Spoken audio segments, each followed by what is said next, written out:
Welcome to day 2 of budget-friendly, healthy vegetarian recipes. In this series, we will cook easy, healthy, and quick vegetarian recipes made with budget-friendly ingredients. We'll have breakfast, lunch, snacks, dinner, and dessert each day. Today, we'll start with cookies.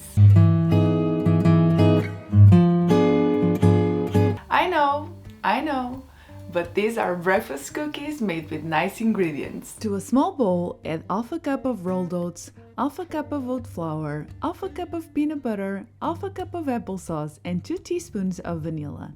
Mix everything together and then fold in 1/8 of a cup of chopped dark chocolate.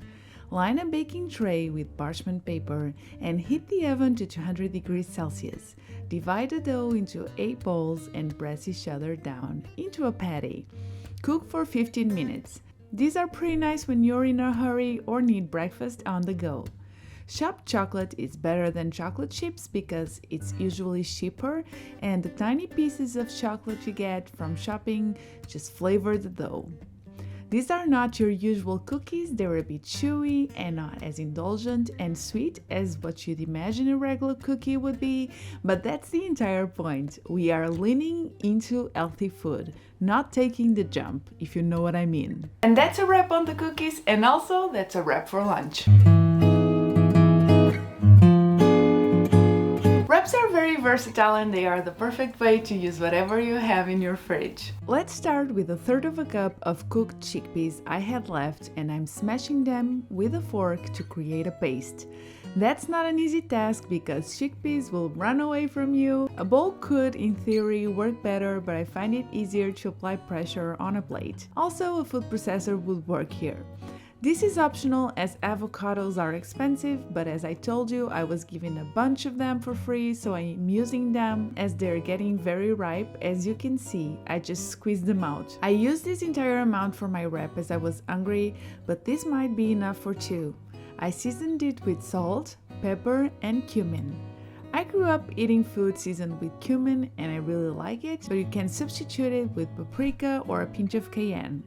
When making wraps, I like to slice the crunchiest veggies I can find, and I'm starting with this yellow bell pepper.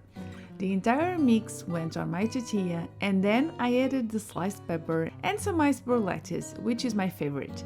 I did fill my tortilla a bit too much, so this is not going to be an easy task, but here's how I do it. Smash the filling a little bit, then fold in the sides and start rolling your tortilla, tucking everything in with your fingers. Then get those little flaps on the side, tuck them in, and then keep tucking and rolling.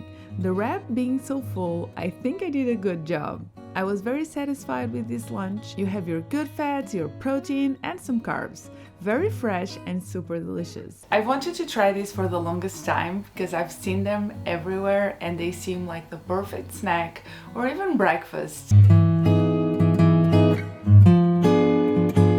We're making coconut berry baked oatmeal cups. To a small bowl, add 3 cups of rolled oats. I use oats a lot because they're inexpensive and sort of an healthy carb source. Next, add half a cup of desiccated coconut. Mine isn't sweetened. Give it a good mix and then add 2 cups of soy milk. It is my favorite and it has a good amount of protein, which is very important. For some sweetness, we'll add half a cup of applesauce and 1 cup of frozen berries. I know they cost a fortune fresh, but frozen berries are way more affordable and they make everything pink and cute and lovely. This is enough for 12 cups, but I only had my 6-cup mold with me and we're lazy. So I decided instead to struggle and fit everything in, which led to a fun surprise in the end. I'll show you in a little bit. Spread the oats onto your mold and bring the oven tray to the oats, not the other way around, or it will spill. Bake at 200 degrees Celsius until the top gets a bit golden. 25 to 30 minutes, maybe less if you're making 12 cups. The thing is, I had some oats left, so here's a bonus recipe for you. Get a mason jar, pour in the remaining oats, fill it with soy milk, and add 1 teaspoon of chia seeds. Mix well and keep it in the fridge overnight, and you'll have overnight oats for breakfast. And these were actually pretty good. Also, the cups are very good and you can also enjoy them as an on-the-go breakfast. For dinner, we are tackling that nasty, gluten-free or otherwise healthy pasta you have in your pantry or cupboard. Yes, the one you're pretending not to see when you're reaching for that yummy spaghetti. But that's the thing, that's also budget friendly, just reaching for whatever you already have. And we'll make it better. Here we have the international sign for pasta, which is boiling water and salt. 2 cups of pasta go in, and just like that, I'm done with it. It's almost gone. This will boil for how long it says in the package, or until you can stick a fork into it with little resistance. Don't forget to stir your pasta immediately after putting it in your pan, or it will stick to the bottom. While that's cooking, let's make the sauce. Start with the flavor which we get from 2 to 3 roasted bell peppers. From a jar, mine are preserved in vinegar so they are a bit tart, which is okay for me, but you can also roast your own peppers. Next, let's go with some protein. I'm using 125 grams of tofu that I just crumbled into my jar. Season with pepper and salt. To make it creamy, add half a cup of soy cream or oat cream. Soy cream just happens to be easier and less expensive for me to get. You can use your blender here, but I like to go with my stick blender for this kind of sauce. Once it is creamy, we'll pour it over the drained pasta. I've also got some parsley, which is a bit tough this time of year. You can always chop it finely, but I don't really mind the extra chewing. I think by looking at the end result, we wouldn't say it's gluten-free pasta, and also the little bit of parsley to decorate does help with the overall fanciness. Dinner was delicious, but you know what's better? Dessert. And this one is truly delicious. We're making coconut chocolate balls, and we only need 3 ingredients. To my tiny food processor, I'm adding 250 grams of condensed coconut milk. It is vegan and also has fewer calories than the real thing. Next, add 2 cups of desiccated coconut.